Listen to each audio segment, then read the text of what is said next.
It's the most wonderful time of the year.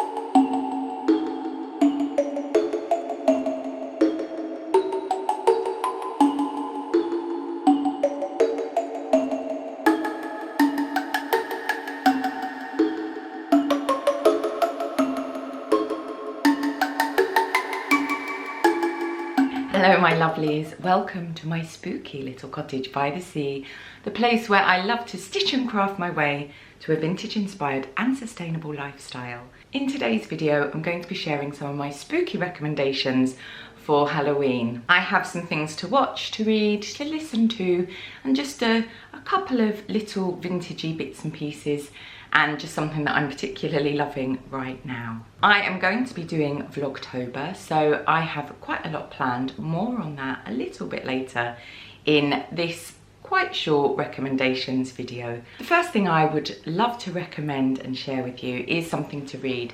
And this spooky season, I am going to be reading Tales of Mystery and the Macabre by Elizabeth Gaskell. I've not read this collection of short stories before, but I've had the book on my library shelf for a very, very long time. Elizabeth Gaskell was a contemporary of Charles Dickens and other writers of the sort of mid-Victorian age. I've been finding it quite difficult to get into a whole book. Really rather loving all the picture books at the moment. That's all my brain can cope with. But some spooky short stories, chilling, macabre, mysterious, should be just the ticket. And just to whet your appetite and convince you a little further, it says on the back, "In the great mirror opposite, I saw myself, and right behind, another wicked, fearful self.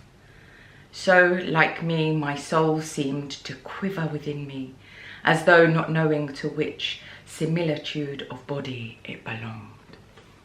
Can't wait to get stuck in. Next up, a film that I'm recommending that I recently saw at the renovated, rebuilt Battersea Power Station in London, which was phenomenal.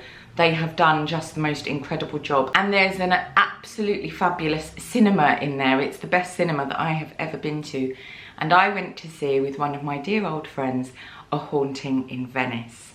I thoroughly enjoyed this film, which is a very loose reinterpretation of Agatha Christie's A Halloween Party, which is one of my favourite Poirot mysteries. Wonderful version on TV with Mr. Suchet a few years ago now.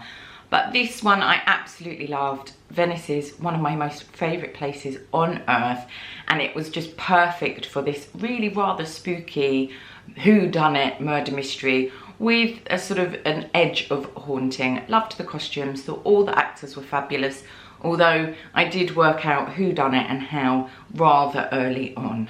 If this film is on your to watch list, I would really recommend that you go to a very atmospheric or quirky cinema to watch it, because it really adds to the whole ambiance of the mystery. Something from the TV now, and there are loads of goodies to be watching, and in my case re-watching. I have managed to get over my cowardly custard self and start watching A Haunting of Hill House. I've wanted to watch this for a really, really long time, but was really a little bit too scared. I absolutely love spooky things and horror and everything like that, but I had this sort of idea in my head that I would be too scared if I watched this on my own in a spooky old cottage in merry England at this time of year. It is quite scary, but I'm really, really enjoying it. I'm only on about episode 3. I do tend to watch quite a lot of this fabulous series by Mike Flanagan from behind my knitting. So far so good, although I did wake up last night feeling a little bit chilled to the bone. So one of the reasons that I actually managed to persuade myself to start watching A Haunting of Hill House and lots of other horror things that I had thought I'd be too scared to watch, but particularly this series, is a podcast that I stumbled across called The Evolution of Horror, which is just one of my most favourite discoveries from this year. Way back in, I think, April, over on my Patreon, Tara Stitch Coven, I did a whole project all about making your own vampire's wife style dresses, and every month on the 13th I do a talk, a fashion history culture talk, sort of to do with the project or just something that I am particularly interested in, and my coven seem to really enjoy them too. And I did a talk about the brides of Dracula and how they are costumed and dressed, and a sort of a cultural talk all about that. And when I was researching it, I was wanting to listen to things about the brides of Dracula and vampires in general, and I stumbled across The Evolution of Horror, and each season they do a different genre or subgenre of horror, and I listened to the whole of the vampire one, so it goes from the first vampire films all the way through, and there's lots of guest talkers on the show. And they also have a Patreon, which I really think I'm about to sign up to, because from April to now, I have basically listened to nearly every single episode, and that is hundreds of them. If you really love horror as a genre, and you are really interested in film history and the cultural history of all these films, and also to hear reviews of all sorts of things, from TV series and what's coming out in the cinema and cult classics, this is a really worthwhile way to spend some time. And I have laughed, I've been inspired, and I've found some of the most amazing films that I would never have watched if it hadn't been for this fabulous podcast. Something that I have been really enjoying is getting my nails done. So I have been having my nails properly done, gels put on, and these sort of cat-like claw style 1930s manicure. And what I've especially been loving is matching my lipstick to my nails. So my daughter bought me for Christmas, she did a little stocking for me, which was so sweet.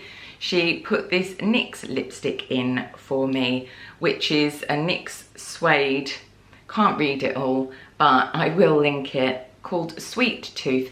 And I took this along and they matched the nail varnish colour to the lipstick, and now I am all set for spooky season and beyond. And it's a little bit of a treat for me to spend the money to get this done, but you know what, I feel absolutely fabulous when I get them done. I feel very put together, and I feel totally ready for all the fun things I've got planned this Halloween season. I am so excited for all the fun things that I have planned this October.